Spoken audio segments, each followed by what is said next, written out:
പ്രിയമുള്ളവരെ, ഇന്നും നമ്മൾ മറ്റൊരു ഗൃഹാതുരമായ ഒരു ചലച്ചിത്ര ഗാനത്തെക്കുറിച്ചാണ് സംസാരിക്കുന്നത്. മാറി നടക്കുമ്പോൾ, ഒറ്റപ്പെട്ട് നടക്കുമ്പോൾ ഭൂമിയിൽ കാണുന്ന എല്ലാ സവിശേഷതകളും അല്ലെങ്കിൽ എല്ലാ വ്യത്യസ്ത ഭാവങ്ങളും നമ്മുടേത് മാത്രമായി തീരും. നാം ആ ഭാവവുമായിട്ട്, ആ ഒരു പ്രകൃതവുമായിട്ട് ലയിച്ചു ചേരുന്ന ചില നിമിഷങ്ങളുണ്ട്. അത്തരം നിമിഷങ്ങളിൽ നമ്മളിലേക്ക് ഒഴുകിയെത്തുന്ന ചില പാട്ടുകളുണ്ട്.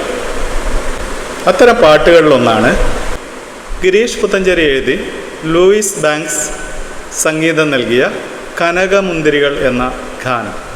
ആ ഗാനത്തിൻ്റെ ഭാവപ്രപഞ്ചത്തിലേക്ക് ചെറിയൊരു എത്തിനോട്ടമാണ് ഇവിടെ നാം നടത്തുന്നത്. കനകമുന്തിരികൾ മണികൾ കോർക്കും ഒരു പുലരിയിൽ, ഒരു കുരുന്നു കുനു ചിറകുമായി വരിക ശലഭമേ. അപ്പം കനകമുന്തിരികൾ മണികൾ കോർക്കുന്നൊരു പുലരി അല്ലേ? പുലരിയെ വ്യത്യസ്ത രൂപത്തിൽ പല സർഗ ചിന്തകർ അല്ലെ സർഗാത്മക മനസ്സുകൾ വളരെ വ്യത്യസ്തമായ രൂപത്തിൽ ആവിഷ്കരിച്ചിട്ടുണ്ട്. അപ്പോൾ ഇവിടെ കനകമുന്തിരികൾ മണികൾ കോർക്കുന്നൊരു പുലരിയിൽ, ഓക്കെ, ചുറ്റും കാണുന്ന ഈർപ്പം നിറഞ്ഞൊരു പ്രഭാതത്തിൽ സൂര്യൻ നിർമ്മിക്കുന്ന കനകമുന്തിരികൾ, അതായത് ഓരോ ഇലച്ചാർത്തുകളിലും തൂങ്ങി നിൽക്കുന്ന ബാഷ്പത്തിൻ്റെ ഹൃദയത്തിലേക്ക് സൂര്യൻ സന്നിവേശിപ്പിക്കുന്ന അഭൗമ പ്രകാശത്തിൻ്റെ ആ പ്രകാശത്തെ മുൻനിർത്തിയുള്ള ആവിഷ്കാരമാണ് സത്യത്തിൽ കനകമുന്തിരികൾ മണികൾ കോർക്കുന്ന പുലരിയിൽ എന്ന ഭാവന. ഗിരീഷിൻ്റെ ഏറ്റവും മനോഹരമായ ഭാവനകളിലൊന്നാണ് ഈ ഭാവന എന്ന് നമുക്ക് പറയാം. ഗിരീഷിന് അങ്ങനെയുണ്ട്. ഗിരീഷിൻ്റെ എല്ലാ പാട്ടുകൾക്കും ഗ്രാമ്യ ഭംഗിയുടെ അഗാധ തലങ്ങളിലേക്ക് കൊണ്ടുപോകാൻ അറിയുന്ന ഒരു രചയിതാവാണ് ഗിരീഷ് പുത്തഞ്ചേരി.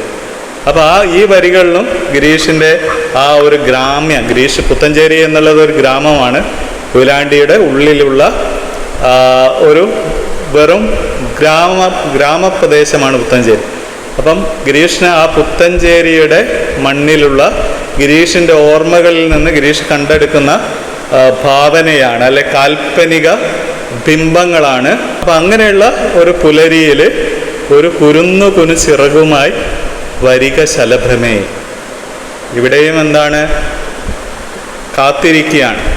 ഏത് മനോഹരമായ കുഞ്ഞു ചിറകുകളും അടിച്ചുകൊണ്ട് തന്നിലേക്ക് വന്നണയുന്ന ചിത്രശലഭത്തെ. അപ്പം കാത്തിരിക്കുന്ന ആൾ നിശ്ചയമായിട്ട് ഏകനാണ്, അയാൾ ഒരു ഏകാന്ത സഞ്ചാരിയാണ്. ഇപ്പം പുനരധിവാസം എന്ന സിനിമയുടെ മൂഡ് തന്നെ നമുക്കറിയാം, അതൊരു വളരെ വ്യത്യസ്തമായ ട്രാക്കിൽ നിർമ്മിക്കപ്പെട്ട ഒരു സിനിമയാണ്. അടുത്ത ലൈനിലേക്ക് വന്നാൽ, സൂര്യനെ ധ്യാനിക്കുമീ പൂ പോലെ ഞാൻ മിഴിപ്പൂട്ടവേ, വേനൽ കൊള്ളും നെറുകയിൽ മെല്ലെ നീ തൊട്ടു. സൂര്യനെ ധ്യാനിക്കുമീ പൂ പോലെ ഞാൻ മിഴിപ്പൂട്ടവേ. അപ്പം സൂര്യനെ ധ്യാനിച്ചിടുന്ന പൂവാണ് ഞാൻ, അല്ലേ? സൂര്യനെ ഇങ്ങനെ, സൂര്യൻ്റെ വരവിനെ ധ്യാനിച്ചിടുന്ന, സൂര്യൻ്റെ ഊഷ്മളമായ ആശ്ലേഷത്തെ ധ്യാനിച്ചിടുന്ന ഒരു പുഷ്പമാണ് ഞാൻ. അപ്പം ആ പുഷ്പത്തിലേക്ക്, ആ പുഷ്പത്തിൻ്റെ നെറുകയിലേക്ക് നീ വന്ന് മെല്ലെ സ്പർശിക്കാനാണ് കവി ആവശ്യപ്പെടുന്നത്, അല്ലേ? ഞാനൊരു പൂവാണ്, അല്ലേ? ഇപ്പം സൂര്യൻ്റെ പ്രഭാതത്തിലെ സൂര്യൻ്റെ കിരണങ്ങൾ വന്ന് എന്നെ ഒന്ന് തൊട്ട് തലോടൂ, എന്നിലേക്ക് ഊഷ്മളത പകരൂ, അല്ലേ? മനോഹരമായ ഒരു ഭാവനയാണ്. പാതിരാ താരങ്ങളെ എന്നോട് നീ മിണ്ടില്ലയോ, എന്തേ ഇന്നൻ കവിളിൽ മെല്ലെ നീ തൊട്ടു.